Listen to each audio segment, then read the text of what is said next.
Tonight on Obscured Reality, join us as we travel to Ireland and take a look at leprechauns and clurichauns.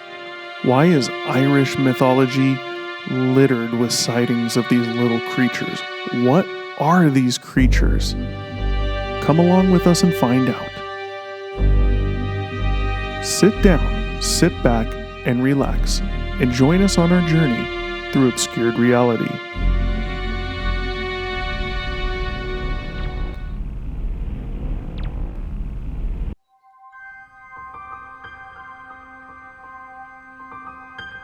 Welcome to another episode of Obscured Reality.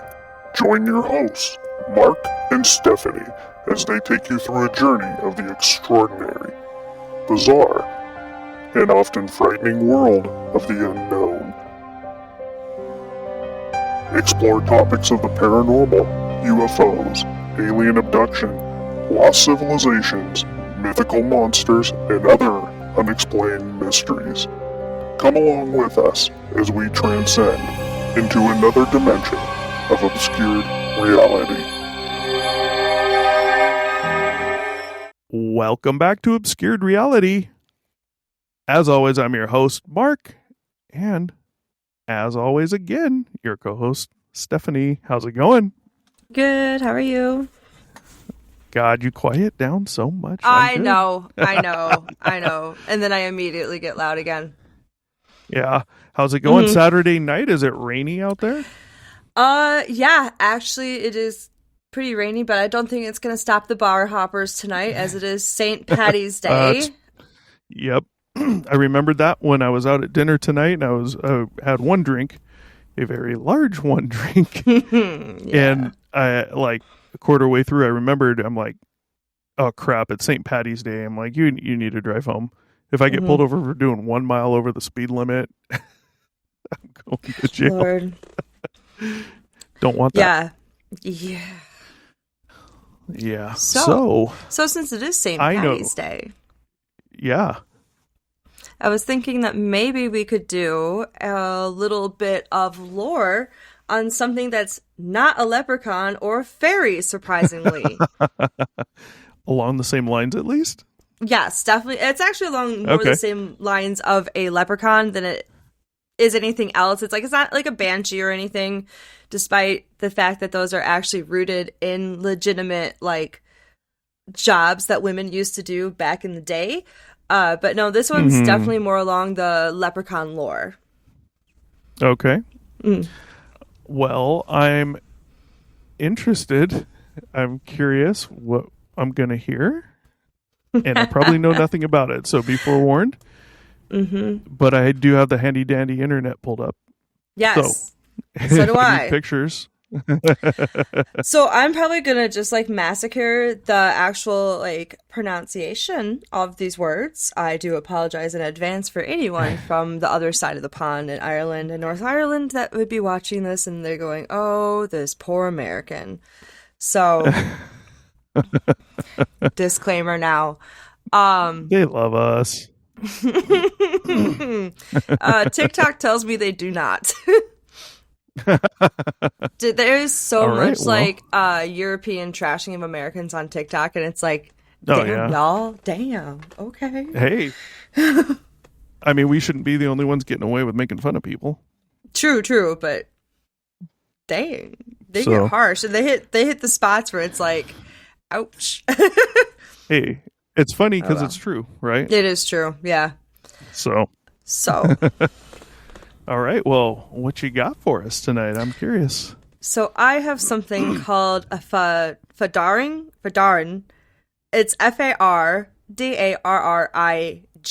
So it sounds like far-daring without the N, or fear-deering. Lord Farquaad, yes. Yeah. So Lord I mean, Farquaad. I feel like it's fadaring or something like that. Oh God, I'm probably is very this like wrong. a little?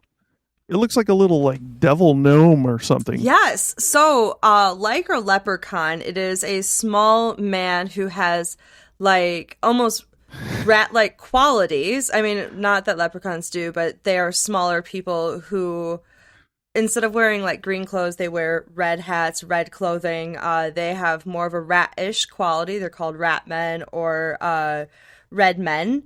They're a type of fairy from Irish mythology. Okay. They are said to be rather fat, have dark skin, or have dark, hairy skin, long snouts, and hairy tails.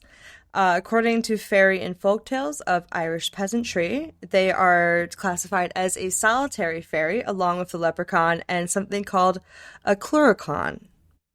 We'll get to that in a second.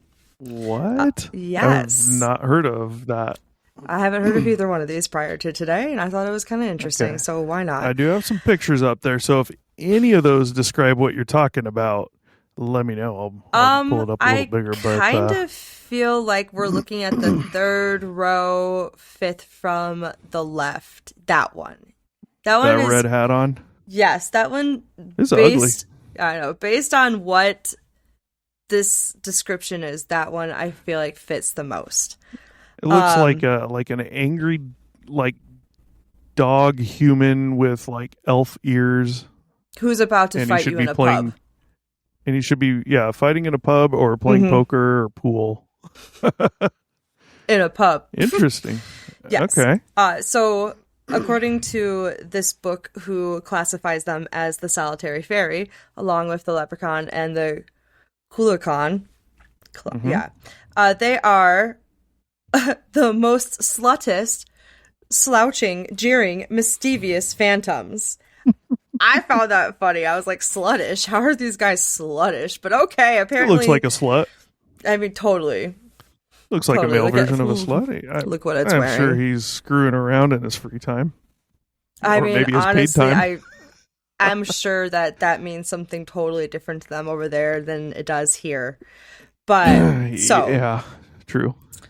So, he also is described as one who busies himself with practical jokes, particularly those of the gruesome kind, including changing out newborn babies for changelings, and he's also supposedly has connections with nightmares. Okay, hold up. This almost sounds like... I wonder if this is like a common figure in society over there. Think of like Santa Claus or Easter Bunny here type deal. Like it sounds like or even like the devil, like something maybe made up to scare little kids to make sure absolutely. they bed with no problems. I wonder if it's common out there. It clearly is. I know that the opposite of Santa Claus is I just lost it too. I lose it every day. It's okay. I have lost it. We'll find it. It will come back to me. I promise. But no, actually on that, you are correct, because this carries around a human-sized burlap sack ready to kidnap people. They trap victims in a room, and they use their ventriloquist skills, there we go, to project inhuman voices to terrify their prey. And their most terrifying noise apparently is the laugh of a dead man, which I can only imagine actually sounds like the death rattle that bodies let out when they're in the morgue, which would definitely scare the pants off me. I don't know if I'd rather a dead body make noises or twitch or move or sit up or something like that. I don't know what would be worse. I'd rather it move. No, make noise than move. I was thinking moving, then I was like, no, I think I would actually probably like shit a brick at that point. If it just made noise, I'd be like, okay, it's just the death rattle. But if it like sat if it moved, I'd be like, I'm out. Goodbye. Yeah, you've heard too many stories. You've heard too many paranormal stories, so it's like, well, what if? Yeah, you have got to be a very solid person to be a mortician, I feel like. But here's the thing about these red men is that apparently you can stop them from trapping you if you say, "You will not mock me," while getting set up to be trapped. But apparently it's really hard to get away with this because you don't know when they're trying to trap you, because they're very sneaky with their traps. So that does it work? Does it work once you're caught in their trap? No. And how do you recognize a trap if you've been caught in one versus maybe the trap is from something else? Apparently the trap is when you end up in a burlap sack, and where you go from there, I'm not too sure, but I don't think it's somewhere where you really want to go.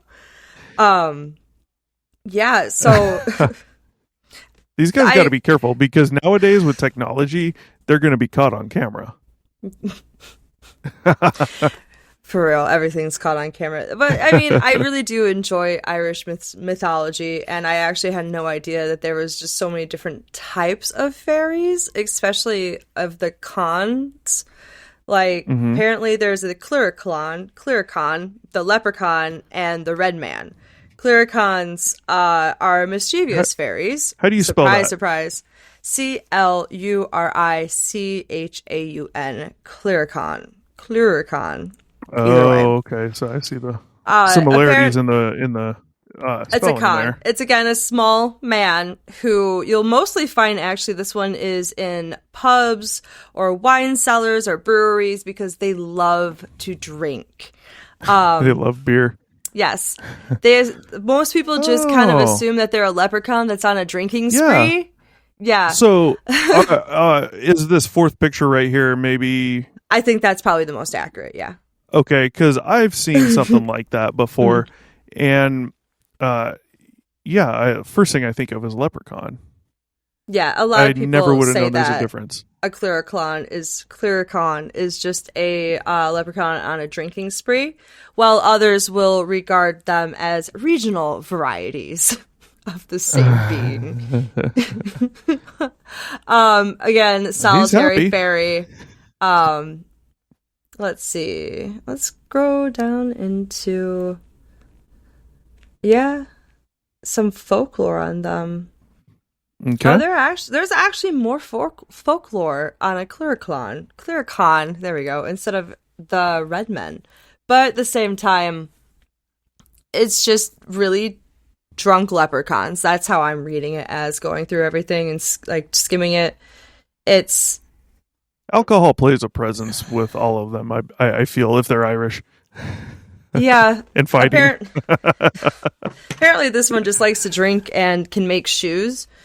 So I feel like I like the idea of having a good or bad spirit for everything. It makes things interesting. But at the same time, I understand that they probably use this as a way to explain things that they couldn't explain at the time because of X or Y reason. Do you know how far back these date? Let's say the Clurichaun, by any chance? Let's see.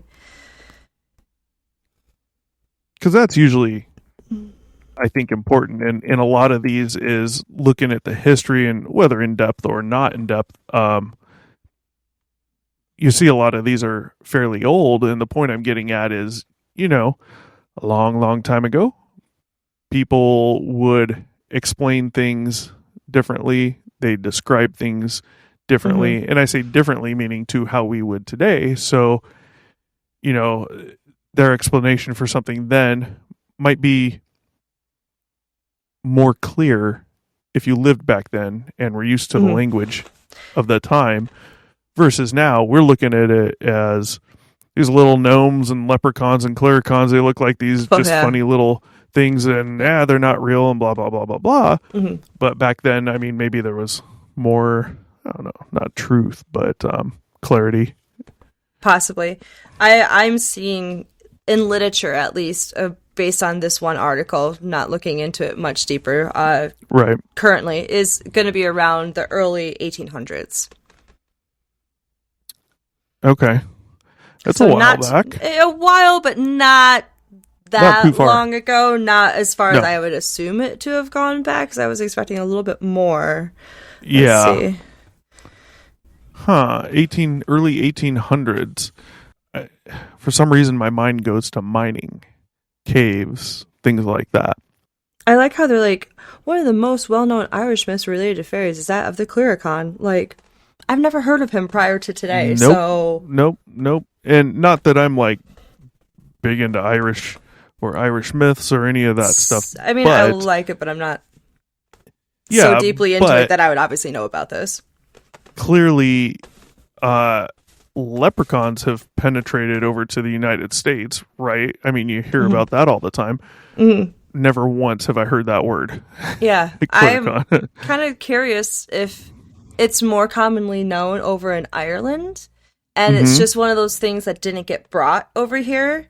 Because up until a couple hundred years ago, we really didn't have Christmas as we know it here. Because that whole idea of Santa Claus came over with immigrants from Eastern Europe.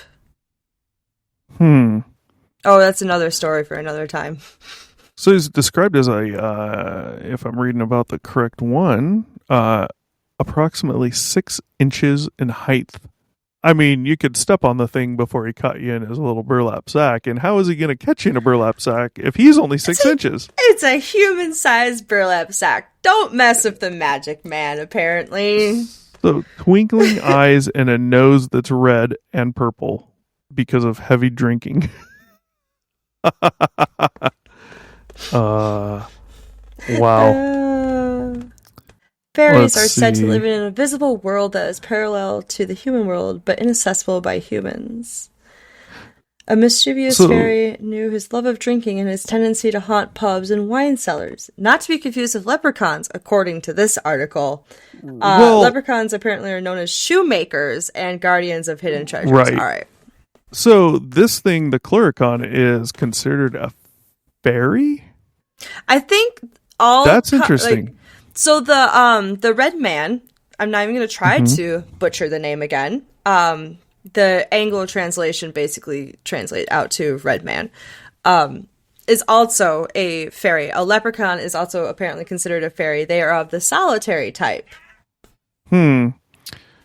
That's interesting because I hear the word fairy and obviously being in America, I think of Tinkerbell, but I think of a female and I think of wings. Yes. I'm not thinking of male and no wings. True. You know, whether you think of Tinkerbell or not, typically you hear fairy, and that's where, at least for me, my mind goes to. What you think of, yeah. Yeah. Yeah, I don't know too much about leprechauns. I can't speak too much on them. The only thing that I know about leprechauns, other than they guard a pot of gold at the end of the rainbow, is that when I was in preschool, one of the teachers dressed up as a leprechaun as we were all like walking through the hallways trying to catch the leprechaun, and they would leave like their little fake shamrocks around and would like dart between rooms as we were like after we walked by. So like they played it up real good, but that's like the most I know is like they really tried to like get into like the trickery that leprechauns were known for. And then my mom, Carol, she used to do the same thing. She would I hated her for this sometimes 'cause I had to clean up after. But she would lead a path of fake shamrocks up to my room, and like it's just thrashed like everything everywhere. I mean, she would clean it up when I was younger. When I got older, it was like me. But when I got older, it was like stop. Yeah, but that's all I know about leprechauns is that people would always like say that they're tricksters and would try to imitate the trickster mentality. But outside of that and the pot of gold and, you know, the movies Leprechaun, like thank God they come in 3 different varieties: magical, cereal, and terrifying. Frosted Lucky Charms. Yeah, like outside of that, I'm not well versed, and I would like to know more stories like from the Irish themselves. I think that would be interesting to have more of a worldly view on them instead of an American commercial view. Right. So the leprechaun is a supernatural being in Irish folklore. And then it says in later times that they started being depicted as you mentioned, shoemakers who have a hidden pot of gold at the end of the rainbow. So it looks like there was a change in, how they were looked at. Leprechaun-like creatures rarely appear in Irish mythology. Rarely. and they only became prominent in later folklore. So they did a good job. I wonder why the popularity in them rose. Probably time. I mean, look at things like religion. That does nothing but get bigger and bigger and bigger. Look at things like UFOs, aliens. Does nothing but get bigger and bigger and bigger. You'll have those particular groups, which may be small, but they typically, it's just an opinion from what I've seen, they typically don't dwindle. They stay around the same, but they'll slowly add more and more and more. And then once you get enough, it's just going to proliferate society. And you may have some misconceptions on truthfulness or not, and it may grow bigger. I don't know, just an idea. But my guess is just because of time passing, Possibly, yeah. The meanings of leprechaun, the word, not too much on that. It may have been coined as a compound of the roots. Oh, geez, I can't pronounce this. I don't speak Greek, but it comes from Greek, basically meaning small, and corp. I don't know what that is supposed to be for, but body, corpus, body. And that's kind of more of a suggestion, not 100% fact.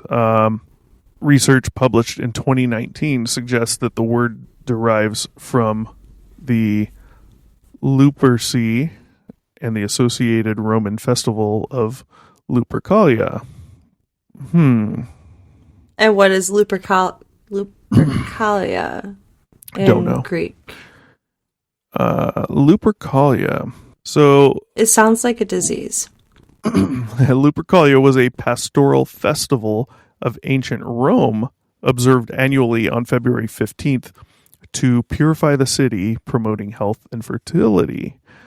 Lupercalia was also known as Dies Februatus, after the purification instruments called Februa, the basis for the month named Februarius. So, February. I'm not going to get too much into that, but okay. That's 1800s. Yeah, it's interesting. So I'm reading some of the differences between leprechauns and clurichauns, and my favorite one is that a leprechaun will simply vanish, but the clurichaun will vanish and take your wine and beer with it. Like, this dude is a whole ass mood, and I appreciate him. But yeah, so I didn't know that there was more than first off, I didn't know leprechauns were considered fairies, and second off, didn't know that there was two other type of type fairies out there, regional types.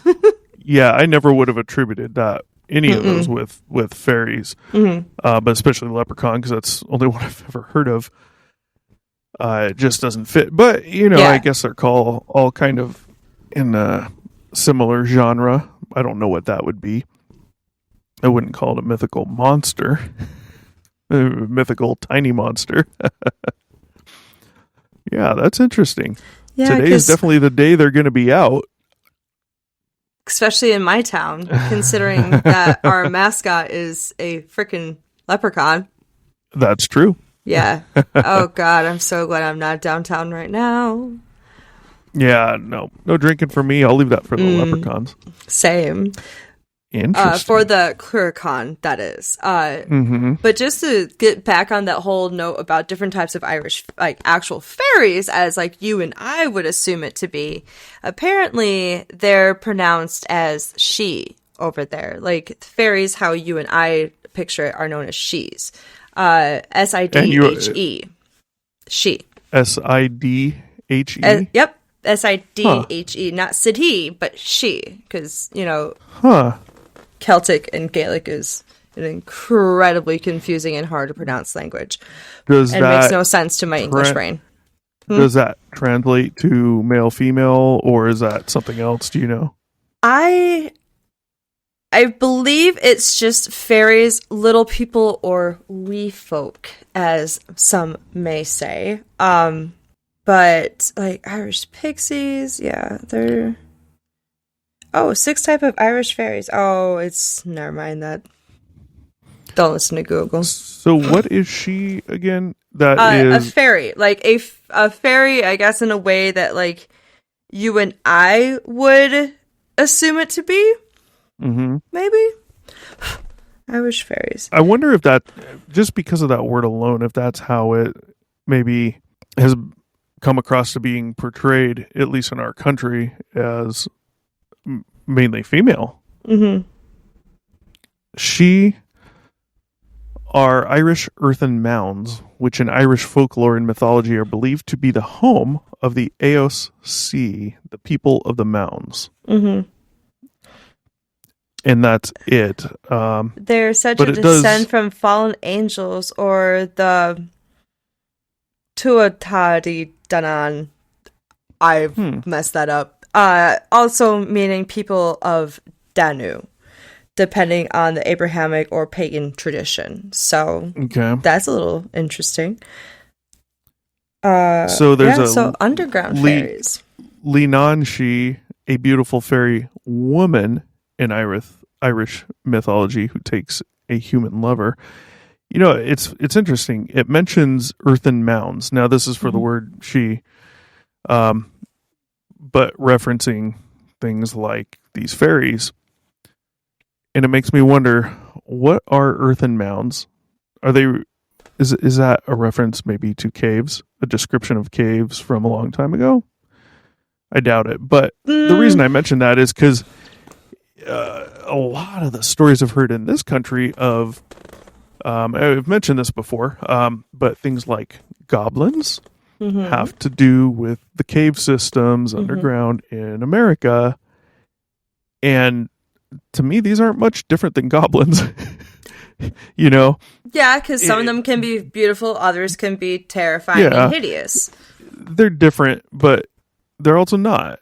So I wonder where this whole, what the earthen mounds means. I mean, it could just be. It could just be hills. Dirt hills, grassy hills. I think so, just simply because there's like obviously rocky ledges and cliffs and, but there aren't straight up mountains as we know them. So growing grasslands and, maybe tiny mountains, absolutely, but not to the craggled peaks of like, the Rockies or something. But I've never been to Ireland, so I don't know. But I would assume it to be like large grass, like actual grassy hills, or like hills that could almost be mountains if they were, a little bit peakier. Right. You know what I mean? Okay, so that's what I'm assuming earthen mound to mean. Yeah. But yes, caves. So, I wonder where these leprechaun guys come into play with rainbows. How that happened, if that's always been part of it, or if that's something new. I mean, obviously, we hear from what you mentioned, they reference pot of gold and all that. I wonder where that's come into play, where rainbows have come into the story. I think I might have found it. Let's see. Oh, you know what's funny? The website that has the information on it, the U.S. Reserve. They would know about pots of gold, wouldn't they? Let's see. The origin of the pot of gold. Apparently it involves a couple of poor farmers in Ireland. When this husband and wife pulled their very last carrot out of the garden, they found a leprechaun dangling from the roots. Being captured, the leprechaun promised one wish in exchange for his freedom. I've actually heard that about them as well. Worm, guys. They were drunk. Probably. The husband and wife could not decide on just a single wish, so they began wishing for everything: new tools, a house, jewelry, and the list continued until the leprechaun interrupted them. Dismayed by their greed, the leprechaun told the couple they might have all they wished for and more if they could find his pot of gold hidden at the end of the rainbow. The leprechaun winked and left the farmers to chase rainbows forever, looking for a fictitious fortune. So interesting. So I wonder. I think it's more of a metaphor. Yeah, you don't have to look this up, but I wonder, stories like this, or any fantastical story you hear, whether it be aliens or ghosts, anything, we've always heard that there's always a grain of truth somewhere in there. Like, okay, and I want to say I usually hear that as like an argument for that particular story that's being talked about, an argument for it to still kind of be true to a person, for them to,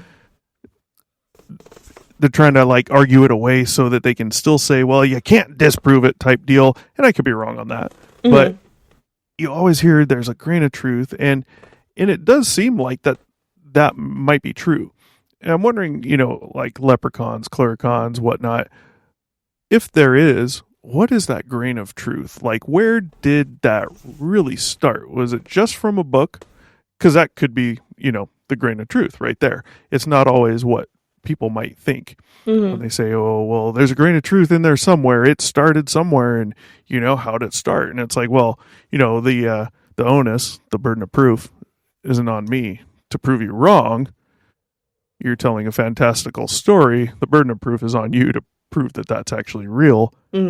However, it's interesting. Where did it actually start, though? Which I think a lot of these are just, probably started from entertainment. Books, plays, whatever form of entertainment might have been around at whatever given time for any particular story. May have originally been a story in a way to keep people in line or to keep them minding a particular manner or a particular social... Right. Like Santa Claus, you're not going to get any gifts, kids, if you're not good. Krampus! That's what it is. Sorry. Krampus? Krampus is the opposite of Santa Claus. He's going to come take your ass away Santa, if you're a bad... Right? No, not even. He is a horned, devil beast who comes and takes bad kids away. No, places in Eastern Europe will have, Krampus parades to terrify the shit out of little kids and, make them act good. And, people, grown men from the town will dress up in all these different, Krampus costumes, homemade, with skulls of a cow and horns and big thick furry jackets, and they ring these big bells as they're walking down the streets, and they get up in kids' face and just and scare them, and it is the greatest thing ever. I see him on these pictures here. I'm definitely not seeing any Santa Claus No, Krampus is the opposite of Santa Claus. Yes. The only thing I see relation here is possibly it looks like a possible elf in the background, and I see red. So I think Christmas. Yeah, no, he's scaring really Santa's elf away. No, he really is the opposite of Santa. I knew I'd remember it. Wow, look at that. Yeah. There was a movie Krampus, but I strictly remember finding out about him from the Chris Kindle market in Chicago. There we go. Wow, that took me a minute. So, apparently it's one of the traditions that Carol never told me about. Being as, family came from Germany, I would expect her to, have at least been oh, yeah, this. Because we would always put out, wooden shoes on December 6th, because that's technically St. Nicholas Day over in Holland, which is kind of where, it all, St. Nicholas really originates from, and the whole, concept of him. But she never told me about Krampus, and I'm not surprised, honestly, but at the same time... I'm surprised, because what you're telling me about with all this other stuff, it sounds like you might have been a bad little kid, and she was trying to scare the shit out of you. No, she never told me about him. I found out about it, literally 2 years ago. Yeah, 2 years ago. I had to think about that one. No, last year. Last year Christmas time, because my sister and I went to the Chris Kindle market, like I said, and there was this big Krampus statue, and I was like, what the hell is that? This is awesome. Yeah. Well, just for everyone out there, spoiler alert real quick, Santa Claus coming up. I gotta mention it. I'm curious. Oh, I'll tell you mine too. When did you find out Santa was not real, and how did you feel, if you recall? I don't. That's something I'm actually going to have to ask my mom. I remember my instance. I don't quite remember how I felt. I think that's probably because I didn't really give a crap. But Same. I was just curious if you knew. I feel like, knowing myself, I feel like it was one of those, they were like, oh, look what Santa got you, and I would have been like, you mean what you got me? Like, yeah. I think I probably would have been a little bit of a snotty little kid about it, just simply because it's like, you can't fool me anymore. You? No. I really feel like that's how it went down, and my mom tried to play it off like, no, it was Santa, and I vaguely recall this, but I'll have to ask her for clarification. Yeah, I remember. I don't know how old I was. I want to have to say like 6 or 8 7 to 10. Yeah. I want to say maybe around 8 years old. I could be wrong. And it was Christmas time, and my grandma from Michigan came out to visit while she was obviously still alive, right? Because she came out to visit. Who? You think of these things as you say them, and you don't catch yourself before you say them. So my grandma, who's no longer, came out to visit, and she was older, a little overweight, so she'd always take my room because my room had a more comfortable bed than the guest room. And the guest room was a sewing room, right? It had TV, sewing machine, whatever. It had a sofa in there, but the sofa had a pull-out bed. So you think of a crappy metal frame. I am 100% sure I slept on that bed. I wouldn't doubt it. It sucks. Well, when you're a kid, you're not adult weight, so it's not a big deal. Not as bad, yeah. Yeah, so I remember going to bed that night. It's Christmas Eve or whatnot, and none of the presents were out, right? Because Santa hadn't come yet. And I don't recall really seeing anything, but I remember hearing a noise. I had gone to bed in this room, and I believe the door was open a crack, like just like that. And I remember waking up, probably because I heard something, and I remember my parents' door, hearing my parents' door open, and someone walking down the hall. It was my mom or dad. I think it was my dad. And I don't know how I came to the idea then that, that's Santa. Maybe it was already in my head from someone else. I don't know. I don't ever recall hearing anything about Santa not being real prior to that. But that's when I remember it. When I had to sleep in there, doors open a crack, and I remember hearing one of them getting up in the middle of the night and going out. It wasn't middle of the night. I'm sure it was probably like an hour after I went to bed. They want to go to bed too. But I don't remember feeling partial either way to it, positive or negative. I just remember like it wasn't a big deal. I didn't really care, as long as you get presents, right? Yeah. Because in America, that's what Christmas is about. Presents, it seems. Yeah. That's all it is about. I mean, people would like to say that people are trying to take Christ out of Christmas. Christ was never in Christmas. It just happened to... never mind. So that's a story for another time. Yeah, I mean, definitely could be a show. My boss I'm real not deep on it one day. Yeah, I'm not very well versed on religion. However, I do have some thoughts. Some of it is my version of regurgitation, but it's regurgitation that makes very, very, very good sense. And, some of it I do know, being brought up in private schools my whole life and having it forced on me, and at a young age, having to go to church every Sunday, which I hated. Same. And you hear all these things, and I always remember, again, we got to do another show. You can't let me go too long on this, but I always remember it just being questionable to me. Like, there was just things that didn't make sense about it, and it wasn't until recently, like within the last 15 years, me and a friend started kind of both looking into it more, and that's when I started realizing things and the stories I heard and the hypocrisy that's in there, and how much that, the Christian God, or, it's all the same God out here, right? How much this God is probably a God you wouldn't want. If you have to threaten me with an eternity of burning to be a good person, you're just a bad God posing as a good person. it would seem that way. Yeah. You know, and you know, it's really sad too. Yeah, and it's really sad too because I'm not 100% against religion. I have no problem if someone's religious or anything like that, and you know, it's only when you're going to force it upon me or kids that don't have a say in the matter. Yes. Specifically mine, right? I can choose where they go to school. So that's up to me.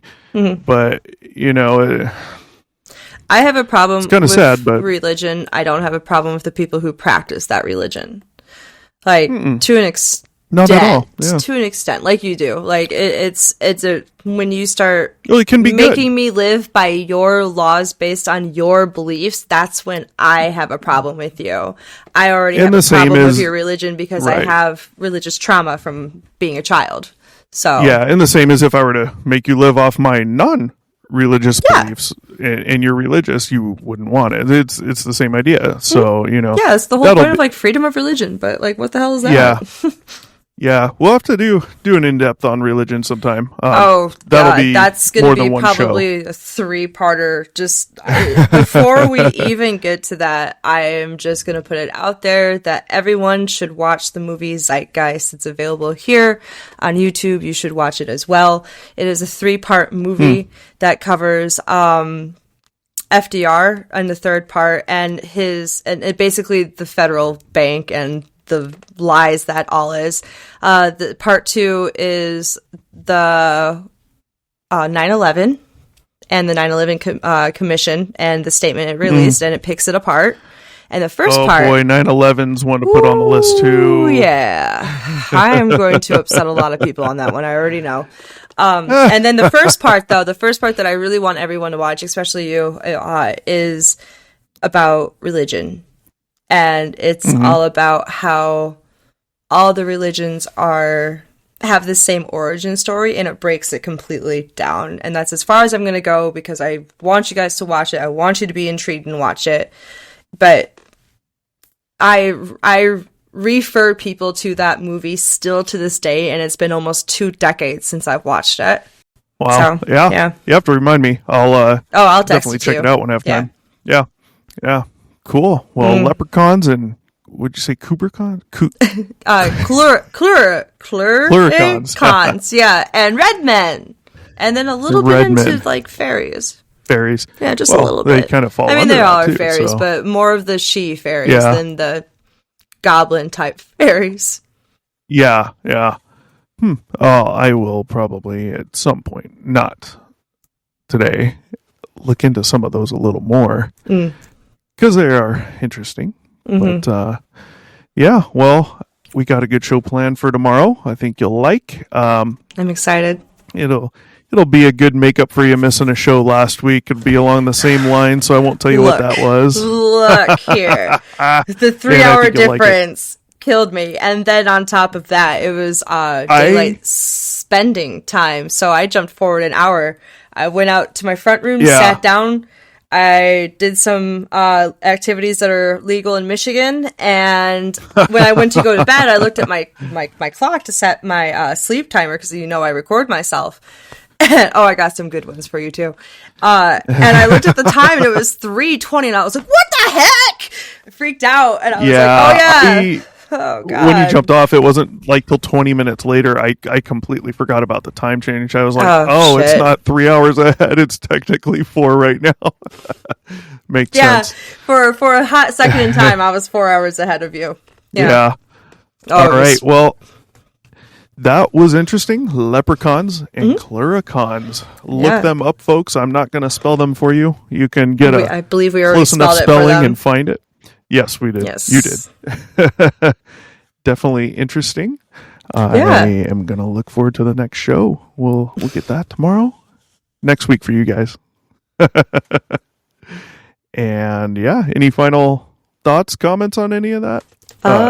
Your stories only, not the religion and stuff.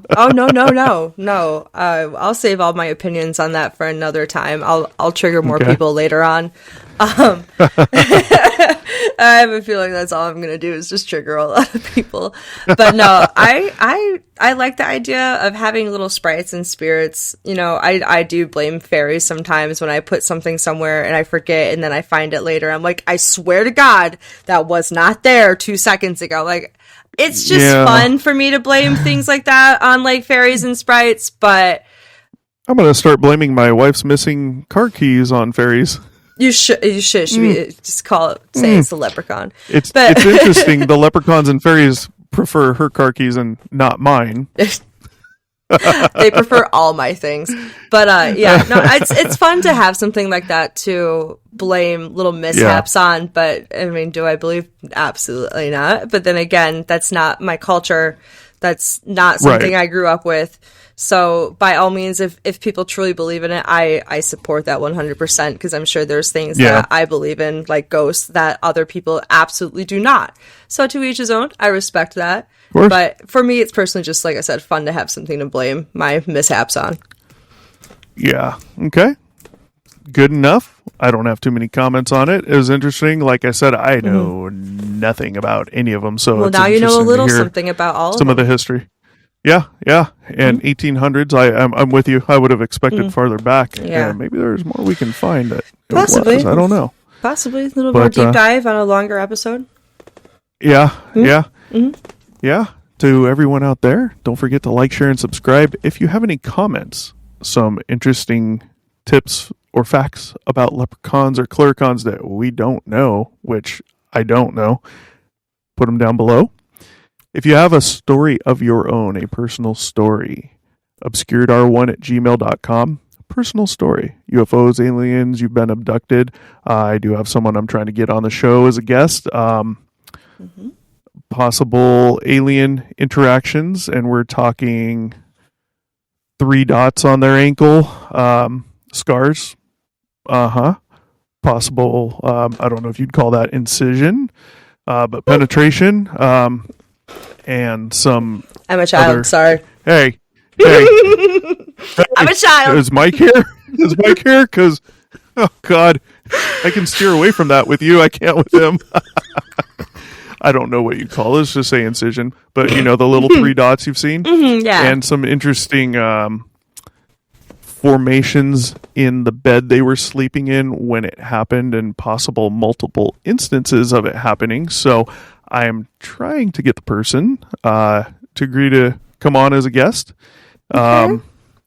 Hopefully that works out because that'd be interesting. So personal stories I mentioned like that.